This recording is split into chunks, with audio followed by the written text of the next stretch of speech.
It's Monday, August 22nd at about 8 o'clock in the morning, and it's 20 degrees and cloudy and humid. And I'm walking along the Cataraqui Trail along the northeast end of Sydenham Lake. Just out for a morning dog walk before the rain starts. We had an amazing 2.5 inches of rain yesterday in a long downpour, or several long downpour sessions. So that was really nice to get after this 3 or 4 week drought we've been going through. The migrating birds are starting to increase, I've noticed over the last couple weeks. But things are getting underway now. Some of the warblers are pushing south, and other birds are also getting restless and moving. While summer typically extends to September 21st, which would be the first day of fall, I always feel like summer's virtually over when you're within that last week of August. I can't believe we're already at that point in time. The summer has gone really fast, as it usually does. I remember when I was a youth, and during the last 2 weeks of August, I almost felt sick because you always saw those back to school ads on the TV or heard them on the radio.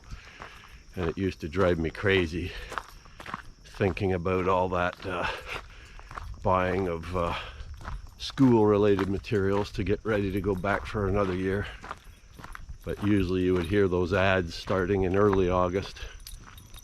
And just when you were starting to feel comfortable about being on your summer vacation, you had to think about going back to school again. They drilled it into you every day. It used to drive me crazy.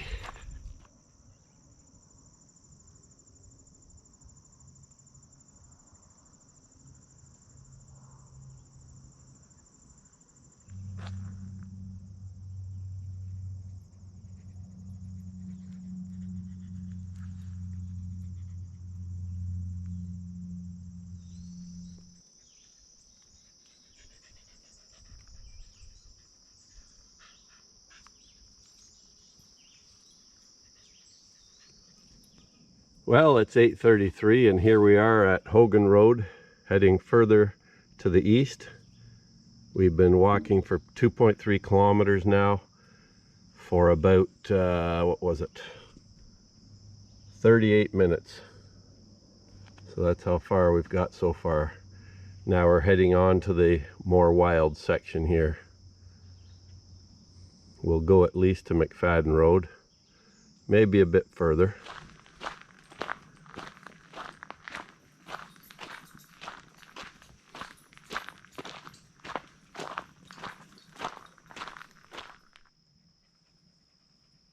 Here's beautiful little Hogan Lake on this nice late summer morning.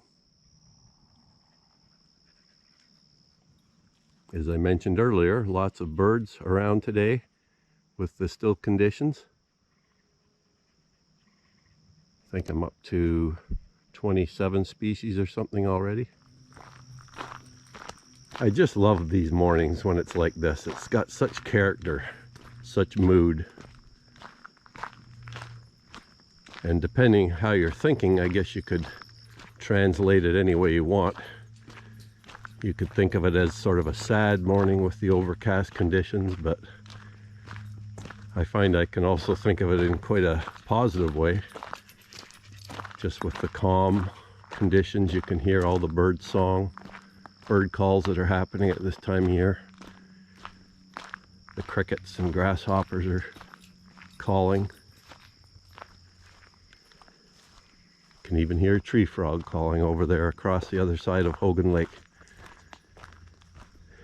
And it's almost a time where you can just reflect on so many things because everything is so peaceful out here.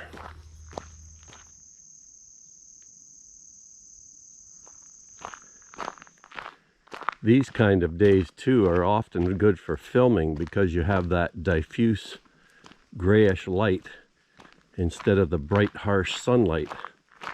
So you have less likelihood of overexposing bright white areas in the hot sun or underexposing dark areas caused by the shadows from the bright sun. Yes, that feeling of dread is etched upon my memory. when I think back to my early days at this time of year when I knew school was going to start in a week or two. I used to feel sick. I just loved my summer holidays where I could be outside and free and riding my bike and swimming and running and hiking and walking the dogs. The thought of going back to sit in a classroom all day just drove me crazy. I guess there were parts of it I didn't mind, but I was probably unusual in that regard to a large degree. I know a lot of kids were excited and happy to get back, but I wasn't really one of those for the most part.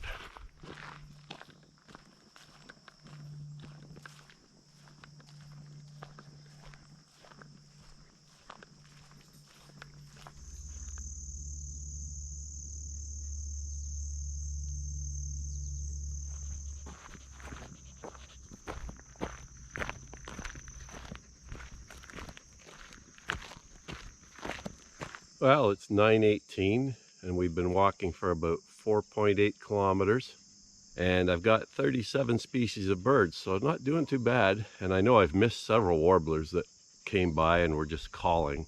They're hard to get identified sometimes when you only hear their call notes. So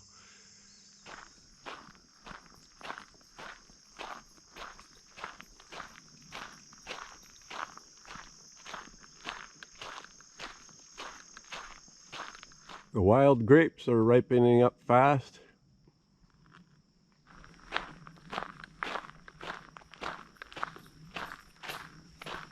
Well, it's 9:35 and we've come about 6 kilometers now. We've been walking for about an hour and 40 minutes one way, so I think we're going to head back, try and make sure we beat the rain on the way back. I think it's supposed to start around 11-ish or maybe sometime before or after that, but they're calling for showers and thunderstorms again, similar to yesterday, 60% chance. So who knows, they may not even happen, but I'd kind of like to get back before any deluges occur.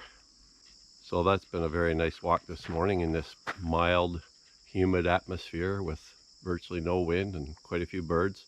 I think I'm around 38 species now or so, so done quite well on the birds.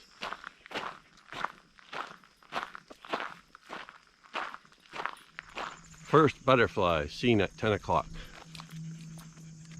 So the temperature probably is rising a little bit. It might be 22, 24 degrees now, it's hard to say.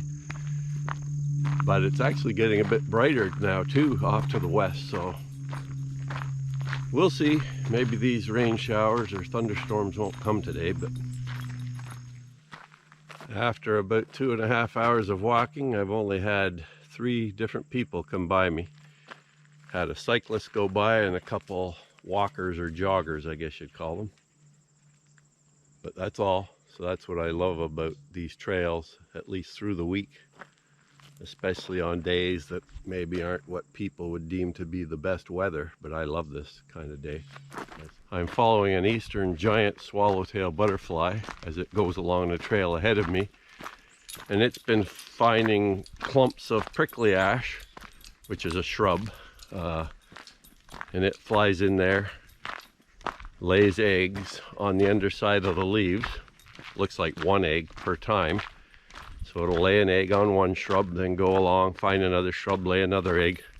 So if it turns out that one of the shrubs is not so good, or maybe it gets destroyed or something, then not all of its larvae will be destroyed. Similarly, you wouldn't want to lay all your eggs on one shrub, because all the larvae would quickly consume all the leaves on that shrub. So you'd want your larvae to be spread out on numerous shrubs, so each one would have a lot of food on each shrub to eat. Interesting. So in the end, I'm very happy not to be of school age, having to go back to school this fall. I really wouldn't want to be in that predicament again, even though I would love, I guess, to go back to being 15 years old or whatever. But it's 10:30 and we're just coming up to Hogan Road in a couple 100 meters or so. After that point, I'll be able to check the weather radar again on my cell phone, because Hogan Road is a pretty accurate defining line for where you tend to lose cell service on this trail. Anything east of here, you don't have any cell service.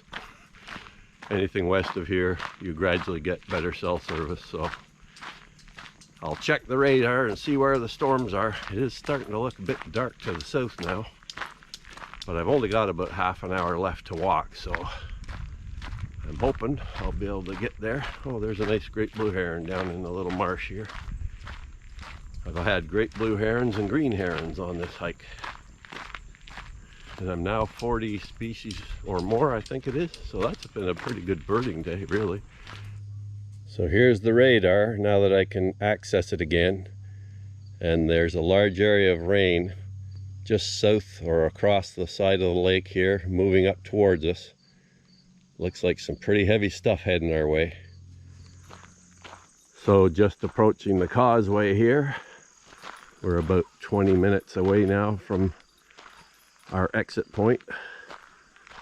Just showing how the clouds are getting a bit thicker and darker down towards the southwest.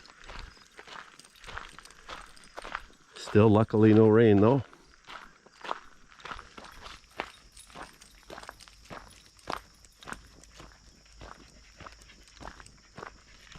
(11:06) and we're just a few hundred meters away now from our exit point, and the clouds are building.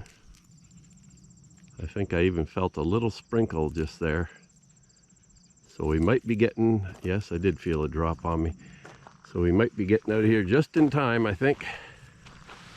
Geez, we're just making it back in time. Even as it is, we're going to be a little damp, but hopefully not soaked. Luna stays close to the edge to get under the trees. Just thought I'd scroll through my bird list here. We ended up with 44 species. This gives you the species and numbers that I got.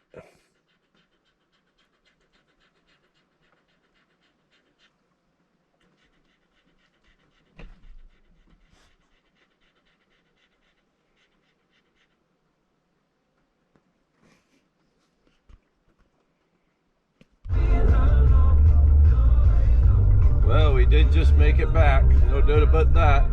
The rain started fairly in earnest when we got in the car, and it's looking darker all the time to the south here, so that was a well-timed walk right to the final second.